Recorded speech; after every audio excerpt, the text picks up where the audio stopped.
Welcome to LOA Today. Walt Thiessen and life coach Wendy Dillard here. Today is Thursday, September the 27th, 2018, 4 p.m. Eastern Time, your second daily dose of happy for the day. We hope your day is going swimmingly well. I've had plenty of opportunities today, Wendy, to be practicing my deliberate creation techniques. And there have been times when I've done it not quite so well, but it's good to have that information in the back of my head. Because even in those times where I was letting my emotions get a little out of my direct intent, shall we say, I kept pulling myself back saying, breathe, focus on the positive, remember what's good, remember what's going well. And it works. It does help. It got me through some kind of sticky stuff today. So that's the way my day's going. How's your day going? Completely not as I expected. Okay. I had my calendar, like since I have no longer been a part of corporate America, having my own calendar has been really fun and easy. And normally there's lots of blank spaces for thinking, reading, meditating, doing the laundry. And today I was booked from 10 to, I think 4:30 my time. Wow. Like with no breaks. And wow. I'm like, holy cow, this is going to be a big day. I'm like, that's okay, I can handle it. And so because 10 o'clock may not sound like late for anybody else, but I have just been sleeping really late in the morning, and I've been going to bed really late at night, which is part of that. Yeah, one does lead to the other, yes. Yes. And so I just was so aware, I got to be up. I need to be up at least by 9, get my brain in gear because my client was at 10.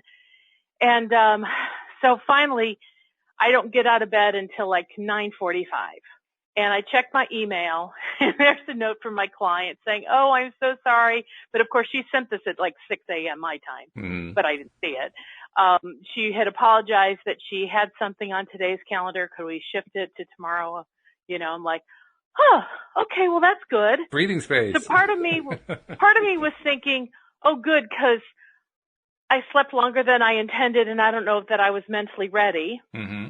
And another part of me said, but I've been literally planning for this since 6 this morning because I'd wake up and then it was like, I need to get more sleep. Right. But I had a hard time falling asleep. So anyway, I found plenty of things to do at 10 a.m. And then I texted Rhonda, asked her if she could do a session with me just really quick. I had something I wanted to work on, and she didn't respond right away.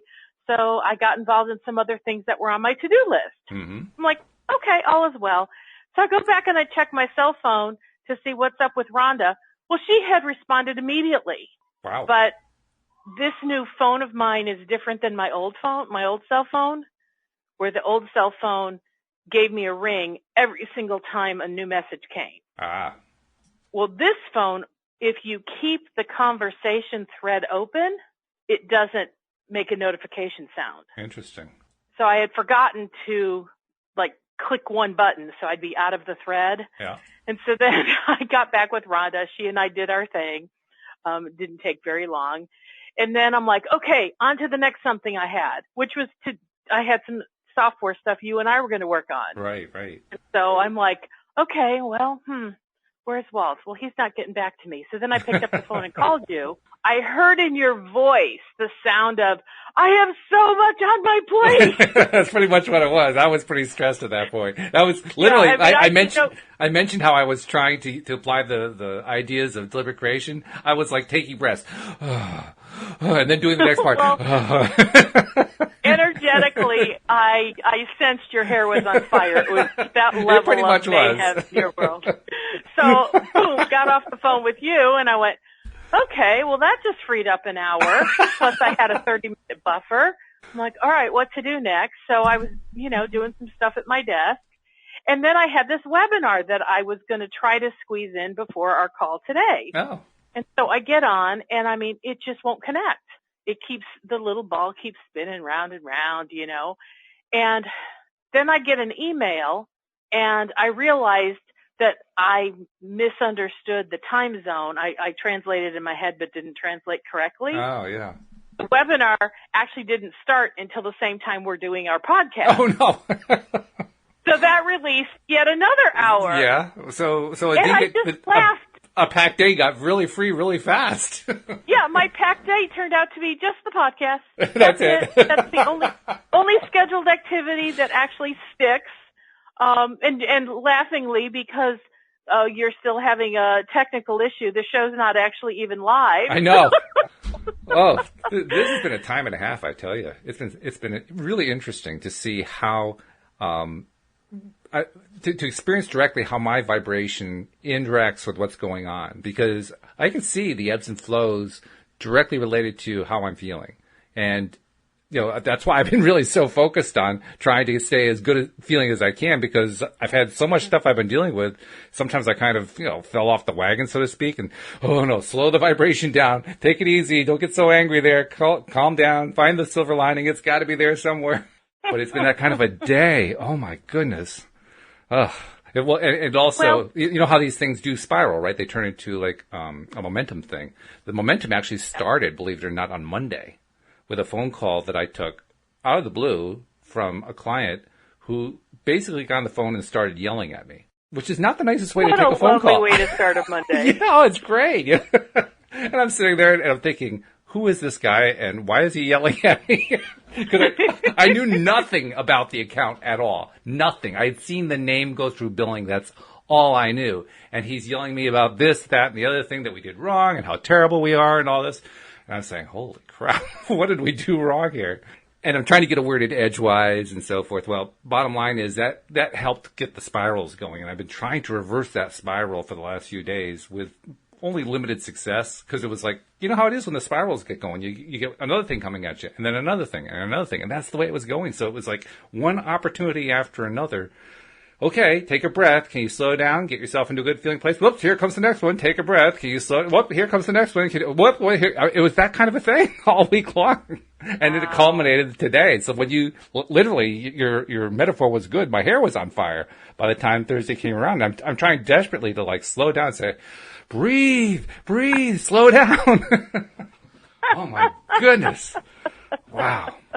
Well, and I don't know if this is where we're going to go, but earlier I was just kind of inquiring with my inner being, saying, what would be a good topic for today's podcast? Okay. And I was kind of sensing, I don't know that I have like the title itself worked out, but the words were something like change, how we're in a constant state of change, that nothing ever stays stagnant. Boy, is that the truth. Yes, that really is true.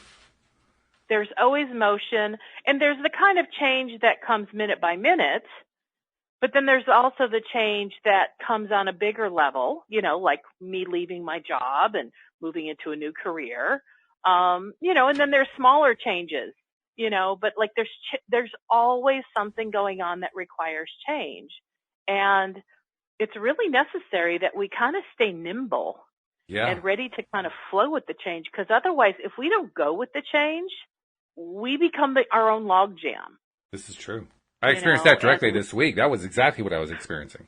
And we become our own worst enemy in that moment. We become the resistant component. Law of attraction is doing its best, trying to create a smooth path, working with whatever path of least resistance it can find in our life.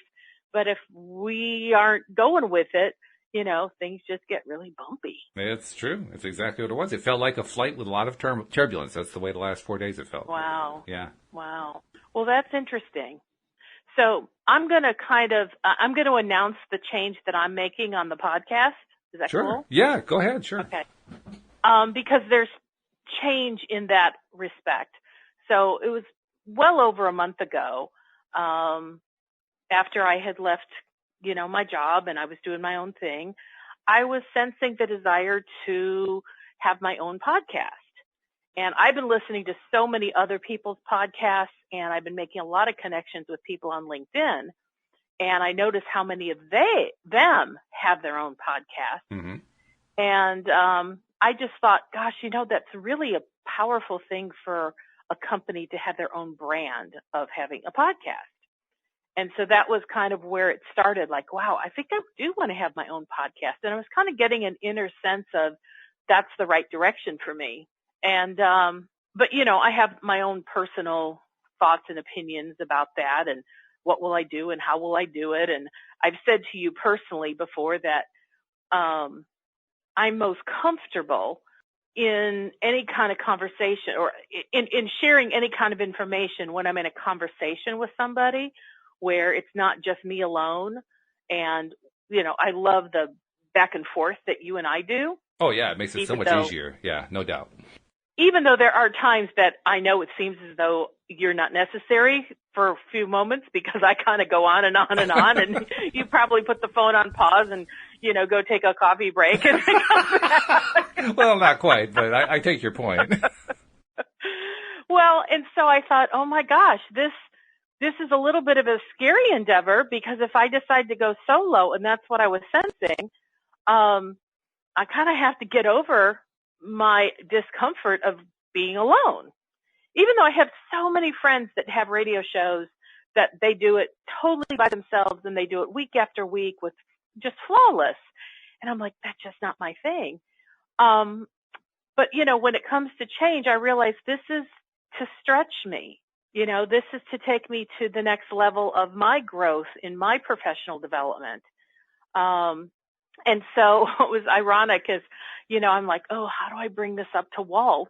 Because I didn't know what to do or how to do it. And I didn't know if that meant I was going to be leaving this show. But then I had a lovely conversation with my friend Rhonda, and she said, well, what if you stay on LOA today? And do you think there's a way that Walt would be okay with that? And I went, well, that's an incredible idea. And so anyway, I spun that a few different ways. And then I talked to you, I guess, beginning of last week. And not only, you never said, oh, yeah, that's a great idea, or no, don't do that. You said, oh, I have another idea for you. We can do this, and you can run the whole show, and you can run the dashboard, and you can have your own music, and you can call it any name you want. And I was like, oh, wow. You were more ready to kick me out of the nest than I was. Well, no, I'm not trying to kick you out. I want you to be part of it, but I want you also to feel free to build a different show. I mean, I've never really thought that LOA Today should be the only show on what we're offering. I mean, especially if we go 24/7. I mean, LOA Today has to become more like a kind of like a network, I guess, to have different kinds of shows. Otherwise, it gets boring after a while if it's the same thing over and over again. Well, and so I so appreciated your welcoming of the idea that I had. Oh, sure. And we've begun a little bit in terms of, I have the software on my computer. Yep. Now I have to learn what to do with it and that right. kind of thing. And you'll learn it quickly enough. But it's a sense of change. And I don't know if other people experience this, but I have been so, I don't know if this is the right word, but I'm like married to our show.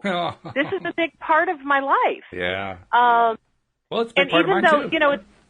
And I mean, I know that there's not any money attached to it, and yet the thought of leaving it would be like, I don't know if I could do that because I just lost the job thing. Yeah. And I feel like I don't want to lose anything more. So I know I'm not going to be leaving LOA Today. We kind of made a decision, I would stay on my Tuesdays and Thursdays. Mm-hmm. I would run my own dashboard and I would just do the whole thing. It would be my show. I think I have a name for it. Oh, do you? Which is Think Happy to Be Happy. Okay, that's a good one. I happen to have that URL, and that's also my signature line on my email. I sign off by saying Think Happy to Be Happy. Perfect. So it's a thought. It's in process, but it's really, really interesting because I went, wow, that means Walt and I won't be talking on a regular basis anymore. I mean, like, if I run my own dashboard and I do the show by myself, there's not a built-in reason for me to talk to you anymore. And I went, wow, that just feels weird. And to me, that's change in process. And I know different people handle change differently, but I'm kind of recognizing I'm really good at change when it comes to doing something new. But the part of change that I'm not so good at is sometimes the necessity to let go of something to make room for the new thing. Because I want everything. Well, nothing wrong with that. But I know that that's going to be a natural part of it. Mm-hmm. And I also thought, we've talked before about how you and I are pretty much diametrically different on almost every subject. Which is really wild, we work our way. Yeah, then we work our way to, it's really the same. It's really the same, yes. Just two different directions, that's all. But I didn't say it at the time, but I thought it was so ironic that the other day when we were talking about, when we should start like getting me integrated into the software so I could run the dashboard, I was like ready to do that as soon as possible. Okay. And you said, well, the best way to do it is decide when do you want to start doing the show solo, and then we'll back into it. And I went, oh no, I want to do it the other way around. I want to get familiar with the technology stuff, and then that will somehow make way for when I'm ready to actually start doing the show solo. And he went, oh, okay. Whatever. And I thought, there we go again, Yep. doing things very differently. Eventually we'll come to the same conclusion and it'll all be good. Oh yeah, that works. But I will say I can tell it's going to be a stretch for me to do my own show. I know we had one of our listeners even make a comment, hey, Wendy could do her own show. And I went, that's a nice thought, but I like the safety net of working it with Walt. Yeah. Oh, well, I do too. I mean, that's why I started bringing in co-hosts and thinking particularly when I started bringing Joel in about using connection to life coaches and such, because I knew life coaches were going to know this subject really, really well. And that just makes it so much easier for me when I'm doing the podcast. So, yeah, I had exactly the same feeling. That's why I like having somebody to do the show with each time. Not that I've ruled out the other, by the way. I have to tell you, I actually am thinking about doing a separate episode, maybe not weekly, maybe just periodic. And I'm not ready to give any details about it, but it might be a solo episode, and it might not be a full hour. It might be a shorter version. But more on that to come later. Interesting. Yeah. Interesting. Yeah. Well, and I've noticed that our whole platform has changed. It started when I said I don't want to do 5 days a week anymore. I'd like to reduce it to 2. Yeah, you kind of set off a firestorm there, because all of a sudden you went to 2, and then Cindy went to 3, and then Tom went to 1. We got 3 new people in there. Like, wow! I know. And I'm like, whew, look at that! I'm pioneering some. I'm actually pioneering some major change. Yeah, you did. And that was actually in my mind when I was thinking about asking you, can I do a solo show during same time slot? And I thought, well, this is pioneering something new yet again. Mm-hmm. Yeah. And it's something that I've been wanting to do anyway. I mean, this is kind of pushing the time frame a little bit quicker than I had in mind, simply because I don't have it set up in a way that I can just hand the keys to everybody yet. I mean, you and I have had a good working relationship. I trust you implicitly, so I know that you won't do anything to deliberately screw it up, or what you're really saying is I'm enough of a computer nerd that I can handle it. Because I am nerdy when it comes to that. No, mostly it's just how I feel about you. I trust you. I think that you're totally trustworthy, and so I don't mind handing you the keys to my kingdom, so to speak. And because I know that you won't, mess it up. You won't mess me around. But I'm not sure I'm ready to do that with everybody yet, because that starts to become really unmanageable after a while. And I really wanted to get this software built. I don't know when I'm going to be able to get to do it, but I want to get the software built that would enable me to hand this stuff off without having to have everybody install all these softwares and so forth. And when it gets to that point, then it's easy to kind of, spread it out so that there are different kinds of shows and people doing their own schedules and so forth. So I wasn't quite ready to go that far, but you're kind of pushing it along, and that's good. I think it's a healthy thing. Well, and when it comes to change, one of the things I do know is that when you just put one foot in front of the other and you take one step at a time, you may have an idea in advance of where you think you're going, but each step somewhat provides enough feedback that it adjusts the course going to where you think you're going, and you may actually land in a new place. Yeah, it's true. Yeah. And so that part I really do like. I like to follow the breadcrumbs and, see where life takes you. One of the things I knew that I wanted to do is I wanted to do deeper dives into personal transformation work, which I know that's something that when I share like my daily updates on what's going on with me, I do go into a deep dive of, how I make internal changes. But I was starting to feel like that wasn't necessarily, I could be wrong, but like what we agreed to, I thought I needed to, when you and I do a show, I thought it needed to stay a little bit more lighthearted. And I'm like, I'm just ready to dive really deep. If I have my own show, I can dive deep. And then I heard you on a Friday show talking about about your vision of maybe having shows like different topics. Yeah. You know, of course, still all related to how law of attraction operates in our life through that given subject. Mm-hmm. And I thought that's really what my heart, it's not torn in two, but it's like I have two passions that are, for me, are perfectly integrated, Mm-hmm. which is law of attraction and personal transformation. Yeah, they're almost the same thing. I know they're not, but they're almost the same thing the way you approach them, really. Well, and I guess now that I'm thinking about it, I kind of have another one, a third one, which is also integrated, which is spiritual development. Mm. Yeah. Which is all about learning how to connect with your inner being and learning how to follow the guidance and the impulse, because that's such an important aspect Mm-hmm. of being able to really deliberately create the reality that you desire from a law of attraction perspective. And expanding on what you were talking about a moment ago about what I'd said on that Friday, I don't remember exactly what I said that Friday, but I can add to it saying that law of attraction is basically so broad, it covers life, which means anything that happens in life could fall under that umbrella. It's just, there's a little bit of a LOA twist to it, whatever the thing is.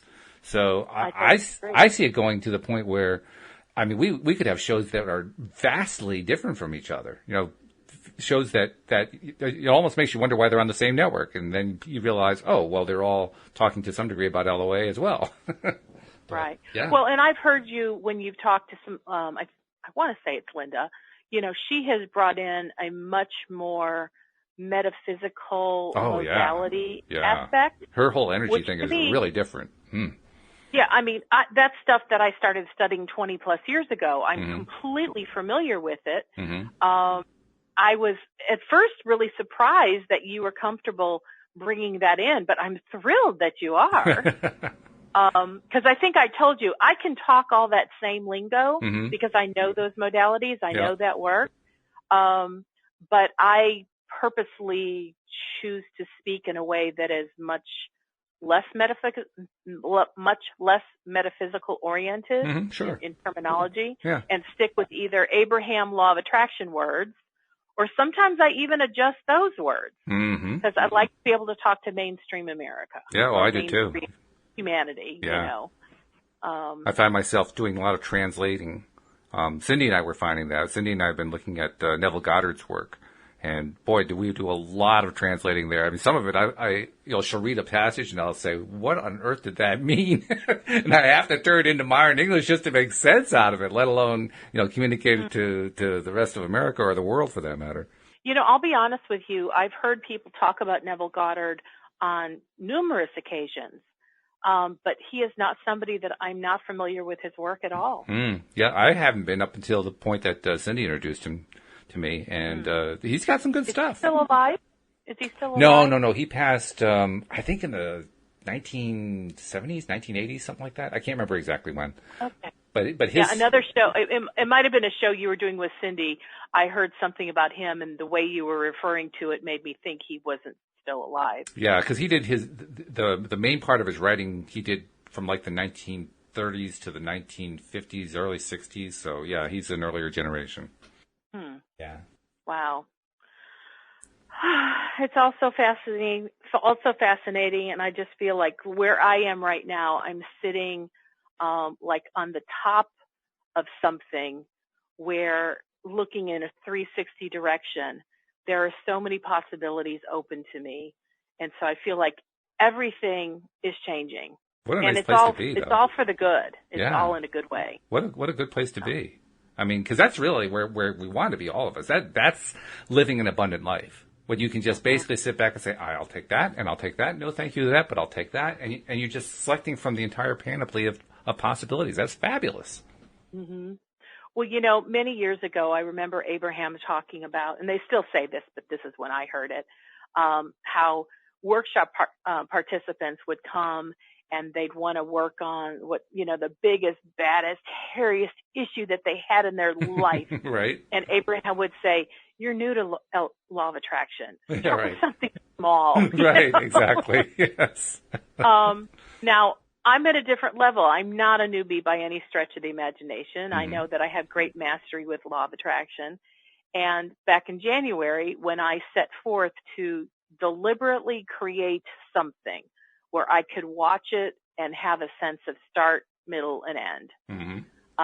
Although we know nothing really ends, everything keeps going. But anyway, I started with Project X, which was a new career for me. Right. And I saw that through to the point where I was able to leave my previous job. I'm now in my new career. I'm now building my clientele.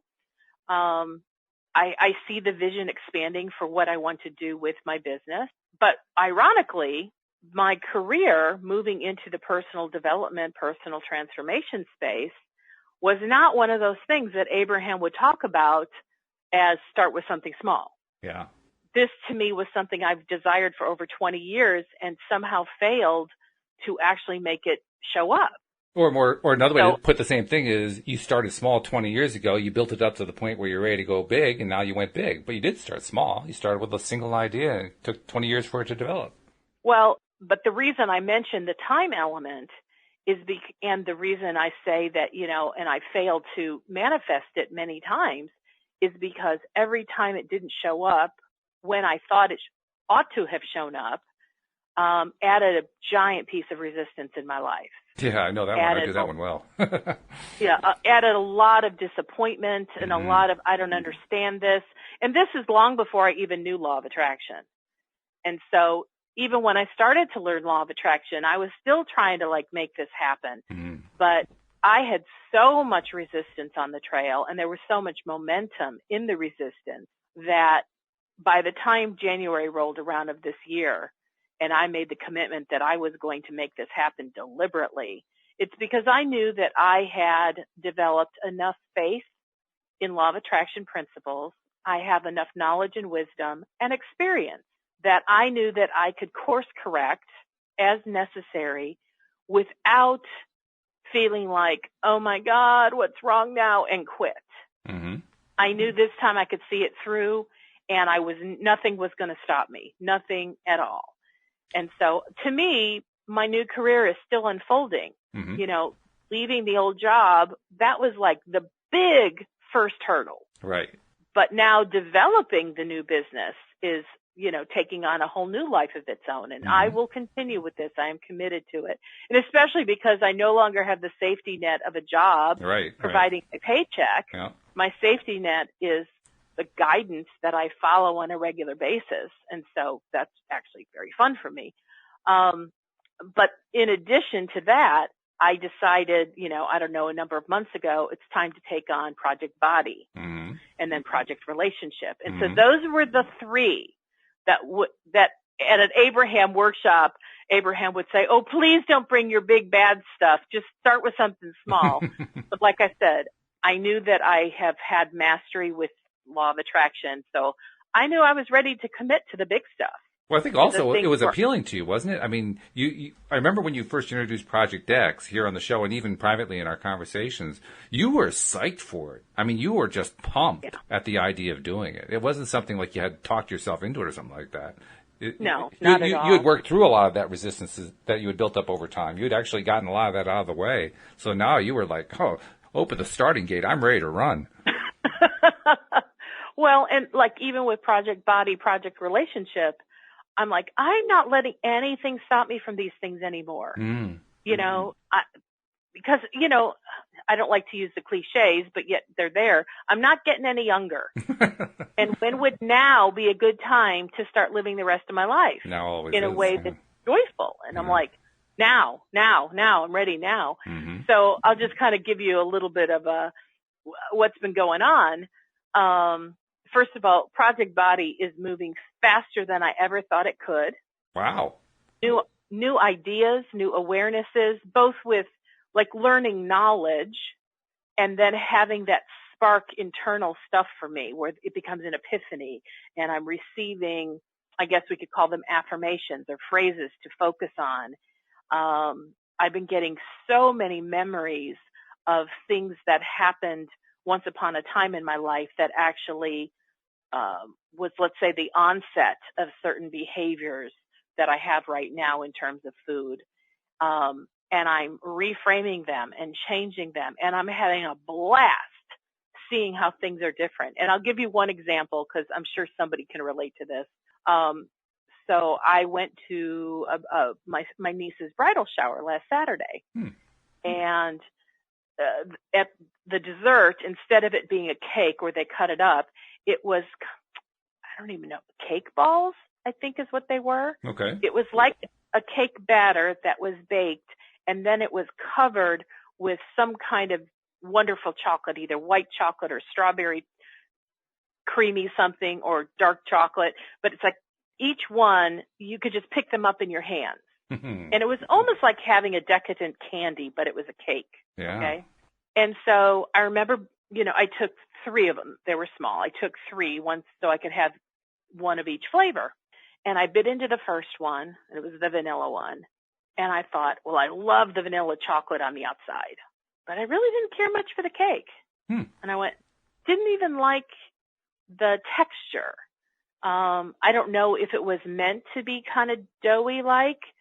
It wasn't like chocolate chip cookie dough. It was more cooked than that, but it wasn't like a moist carrot cake texture. And so I was like, not really liking the texture. The flavor's just kind of so-so, but I ate the whole thing. So then I go to the next one, which is strawberry.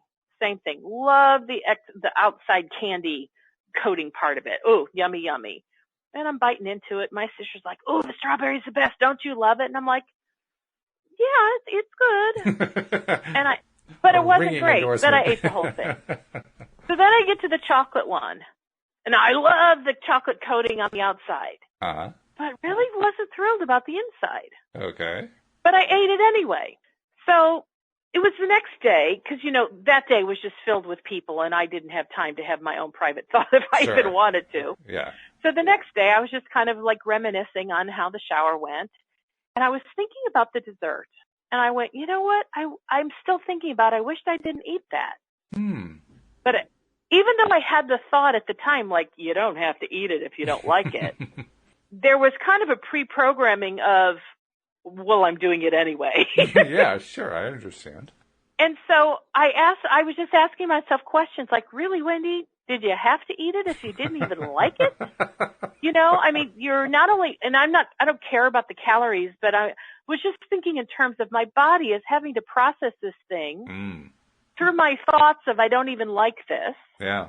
So who knows what my body does to process it? I'm like, oh, my poor body. I put it through all sorts of crap.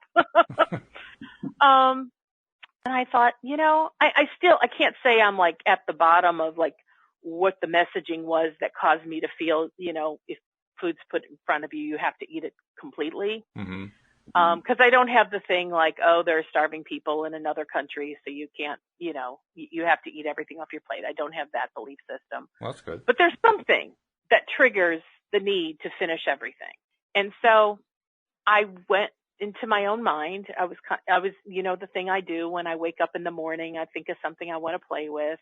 And before I'm totally awake, I just kind of go into a slight little dream state. And I just thought about those 3 little cake balls. And I went, if I could relive Saturday, and if I could have my optimum way of interacting with those 3 cake balls, I wonder what that might be. And kind of on autopilot, my imagination kind of picked up the first vanilla cake ball, and I had I don't really like it. And in my imagination, I put it down on the plate and went, I don't want to finish that. And then I went to the strawberry one. Same thing. I don't want to finish that. And I put it down. I felt like I was doing Goldilocks looking for, like the perfect, comfortable bed. And then same thing with the chocolate. And it's like I enjoyed the candy coating covering on all 3 and ate that fully because it was delicious. But I left the cake part behind.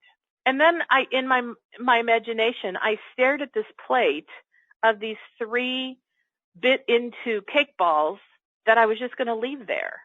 And now, if you've never been overweight or never struggled with food or have never had food rules or have never dieted, this may not make any sense to you and you think I'm crazy. But anybody who has experienced what I have completely, I know, will relate to what I'm saying. But I looked at the plate and I had a sense of, I can leave that behind. I'm totally happy for somebody to throw that away. Nice. that, Walt, was like a brand new thought.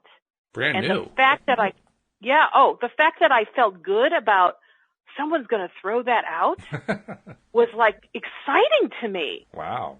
And then I was witnessing my excitement in my imagination. I went, that's brand new. I've never been excited about somebody throwing food away. I've never been okay with not finishing it, even if I didn't like the taste of it. And there was just this overwhelming excitement for what I was experiencing.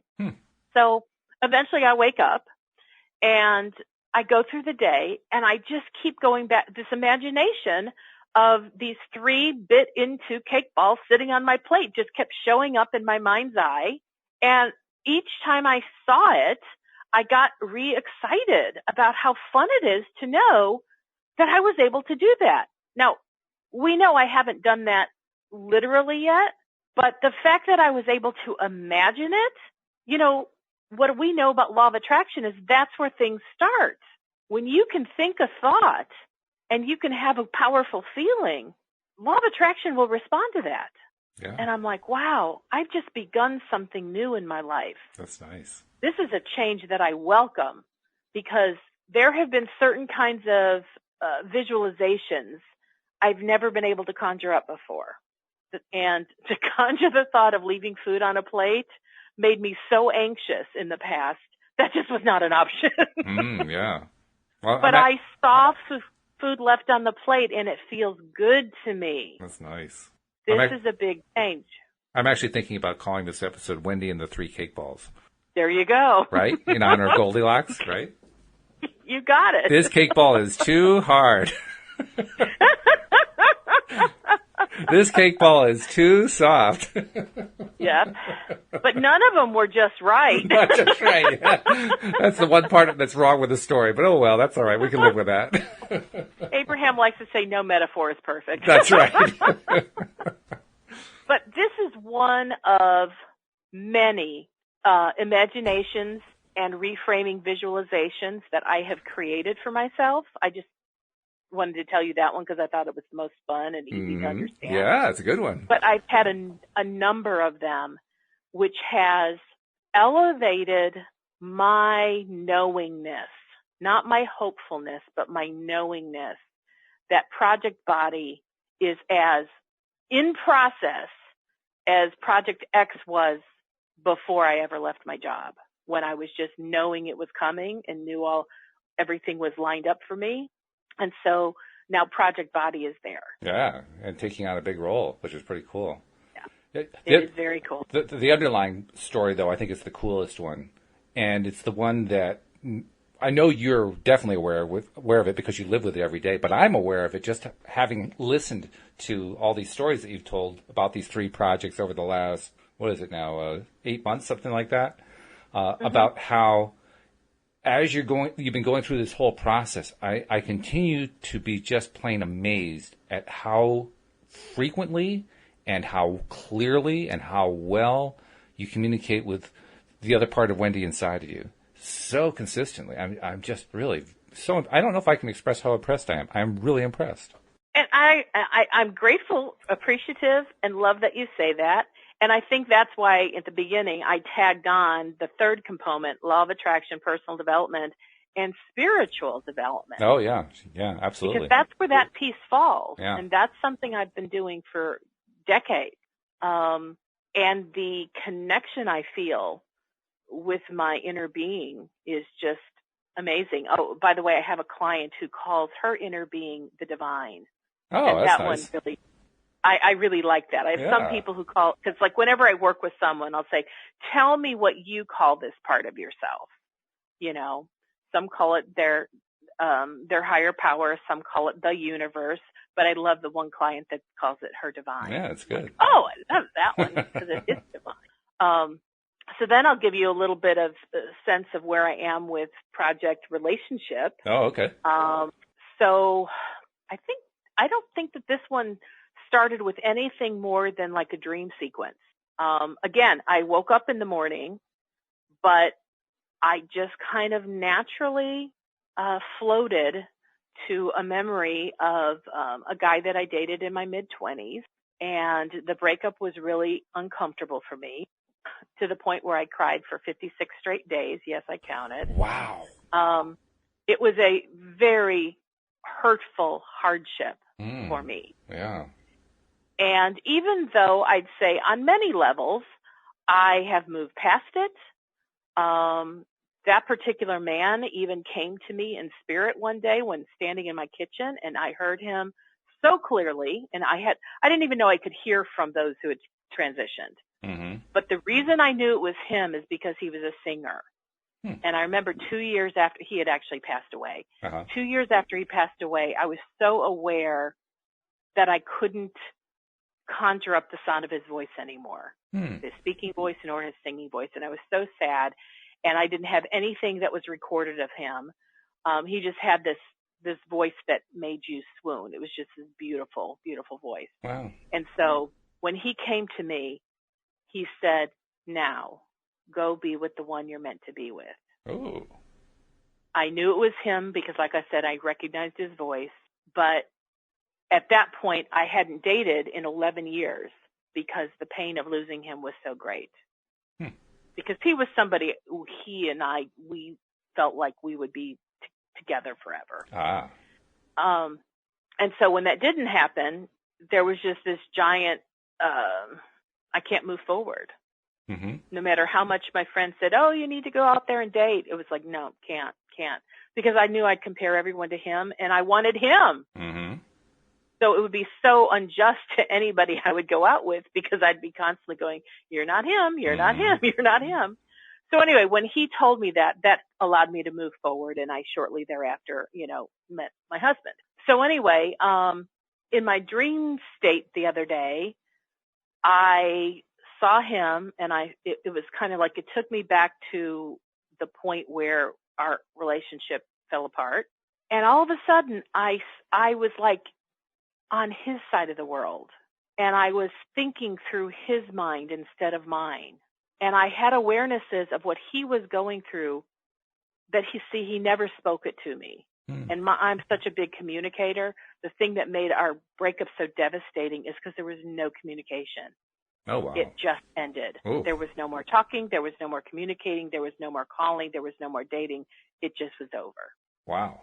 And I kind of didn't even know it was over until several weeks of non-communication occurred, and I knew it was over. Wow.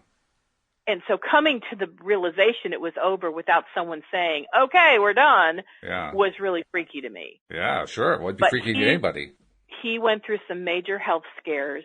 I was in my dream state. I was so aware now of things I'd never considered of how scared he was. And he didn't even have the words to describe what he was going through, let alone have the clarity to say, okay, here's where I am, and this is what I think we need to do going forward. He wasn't at a place to do it. And so I had so much new information that even like I told you, I'm long beyond that. That was over 25 years ago. Right. I had new awareness that honestly, for the first time, I put a level of closure on it that felt really good. Well, you needed it. I mean, especially after what you described for the way it ended, you needed the closure. Yeah. And I thought I had closure, and I think I did, but I had closure only from my perspective. But now I had closure from his perspective, which felt really cool. And then I thought, okay, I guess I'll get up. And I kind of had this tug to just stay in bed. And so I did. And I don't even know, you know how like dreams, they happen in a second, but you feel like they happen forever? Yep.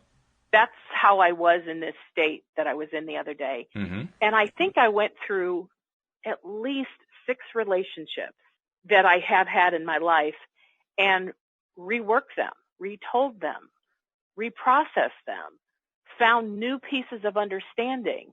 And each one, it's kind of like when I close the story, it was like it felt so much richer. Like I've gained so much from this. There's not like a part of my heart that I left behind. It just felt really good. And so finally, when I was able to wake up, I guess what inclination came to me was that I needed to really put a close on all my past relationships. And then I heard the words, "You're calling in your beloved." Hmm. And I went, whoa. And so I just paid attention to the sequence that these things came to me where, I believe that my inner being took me on a journey to pull my heart back that was a little bit broken. Oh, what's the Neil Sedaka song? Don't Go Breaking My Heart. Oh, yeah. You know that one? Mm-hmm. That's how this started. Hmm. I heard the lyrics, "Don't Go Breaking My Heart." And I went, what is that about? And so I heard it's about relationships, and that's when the dream sequencing began.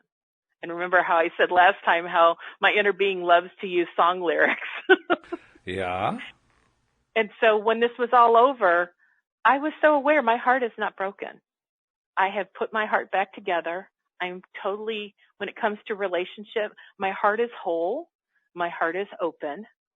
And I believe this process is calling in my beloved. Very nice. So there's that big thing that's shifting and changing in my life. Yeah. And because I no longer require physical evidence to believe and to know that things are changing, I can declare, I am calling in my beloved. He's coming to me. And I believe he's calling me. And we will meet in the middle. We will connect in some way, shape, or form. Yeah. So I'm marking this date down, September 27th, 2018. That's the day that Wendy announced to the world he's about to come. He's coming. He's a-coming. There it is. Hey, something else that I've been trying to do this at the beginning of the podcast. I forgot to do it today because we got so tied up about all the things that had been going on this week. But I wanted to make sure I get this in as soon as I could. We're trying to encourage as many people as possible to not only subscribe to the podcast, but to share the fact that they're listening on social media, because that approach is working so beautifully. So if you've been helping us out by posting that you're listening to LOAtoday.net, please continue to do so, maybe even more frequently if you can. And if you haven't been, please join the parade because it is paying off in a huge way. You may not remember about 3 months ago, Wendy, we were, I don't even know if I told you, we were averaging about 80, 90, maybe 100 plays after a month for an episode. We're now averaging 200. And in fact, the number of total plays for a day, for all episodes that played during a day, we used to be at that time in the range of about 200 to 250. We're now in the range of 550 to 600. So, and all of that has happened during the time that we've been asking people to announce on their social media that they're listening to LOAtoday.net. So I know that's the driving force behind it. Now, we have other things we've been doing, too. We have our listener who's been posting on Instagram. That's made a big difference. I've been trying a little advertising campaign. I know that's made some difference, although I'm not quite sure how to measure it exactly. But the overwhelming influence, no doubt in my mind, is people who are listening, posting that they're listening to LOAtoday.net. So we thank you for helping to get the word out to more and more people. And we ask you to keep doing it in greater numbers because it's really paying off. So since today's topic is about change, now that's a very positive change. It really is. Yeah. I mean, I've been talking about it now every day this week because it's so exciting. I mean, I look at those numbers and I say, wow, this is great. And I even did a little Jack Canfield trick. You remember the story from the movie The Secret where he took a $1 bill and wrote zeros after it to make it a $100 bill or a $100,000 bill and posted it on his ceiling because he wanted to make $100,000 that year? And he made $93,275 or something like that. Well, I took the same concept. I printed out a report that I get on how many people listen to each one of our episodes, and all of the numbers were 3-digit numbers, and I added 2 zeros at the end of each one. So cool. I did exactly the same thing that he did. So that I could sit there and enjoy, oh, wow, 5 digits on each one. Hooray! Yay. That's very, very cool. Yeah. I've done that with my checkbook. I didn't physically write a different number in my checkbook register because being the perfectionist I am, that would drive me crazy to not have a little number in there. But when I would think about the number in my checkbook, for a while I had added just 1 zero. And then I eventually added 2 zeros. And that is what is now in my checkbook. That is really cool. So, now, do you remember how long ago you last did that? I will say that it's been less than a year. Okay. That I went from having 1 extra zero to 2 zeros of the amount in my checkbook. Okay. I know people are always going to be listening. How long did it take you to do that? So, like, how long from when you first started doing that till the point where it started to happen? That's a question people ask all the time. So that's what I was thinking of. I would say, without giving a time amount, because honestly I don't remember, Yeah. I will say that it takes longer, at least this has been my experience, it has taken longer just to get things in motion. So if, let's say I had $300 in my checkbook and I wanted to see $3,000, it seemed like it took a long time before that happened. And when I'm talking about that amount, I'm talking about like after all the bills are paid for the month, right. what's left used to be like $30. Then it went to $300. Then it went to $3,000. Right. And right now I'm just shy of $30,000. Whoa. And so when I get money, like new income, sometimes it just goes over 30,000. Then I pay my bills and it drops down. But, my desire is that once I've hit a new high, that I make enough money the next month that new high will become my new low. Wow. That's the game that I started to play when I left my job. Oh, okay.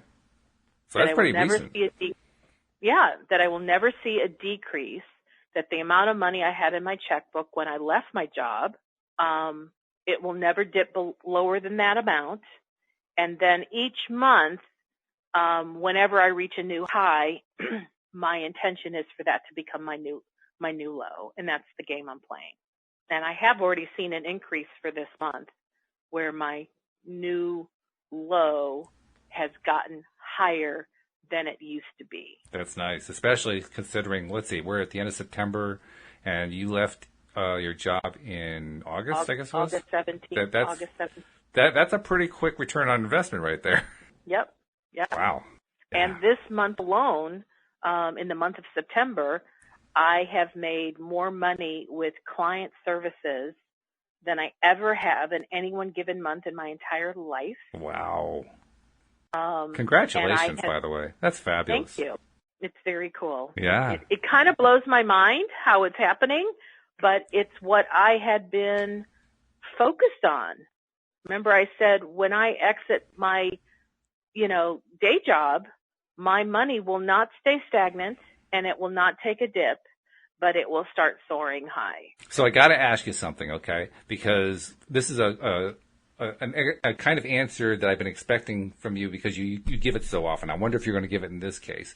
I've been asking you, like, what does it feel like when you do this, when you make this change, when you make that change? So I got to ask you here, what does it feel like when you've had this nice big increase, your biggest month of your life? Well, I know that I normally say normal. You do. I've been waiting for it. And of course, there is an element of it feels so natural. That's what the word normal means. It feels so natural. Like this is just the right thing for me. It feels so natural. And I will say to you, there is so much excitement simultaneously. That's good. I am so delighted because, I have been attempting to do this thing that I'm doing now for well over 20 years. Yeah. And the fact that I'm only on week 6. Week 6, that's and crazy. My numbers, my income has soared to the level that it has. Really kind of in a really great way blows my circuit. Yeah. And it almost causes me to have the thought, so what on earth, was I waiting for? Now, of course, I already know the answer because I had no idea it could be this easy. If somebody told me it could be I could have this level of ease, I would have said, you're out of your frickin' mind. How do you explain that? Because we hear, like, on The Secret or gurus talking about how it's easy, it's supposed to be easy. And yet, if you're on the other side of it, it never feels easy. How do you explain that to somebody? One step at a time, I have been working toward letting go of the controls. It's not like I never was able to just go, okay, I'm going to let go and let God. I'm going to surrender. Oh, my God, no. I only wished. But it's like I have been surrendering and giving up control in small, teeny increments, in little, teeny compartments of my life.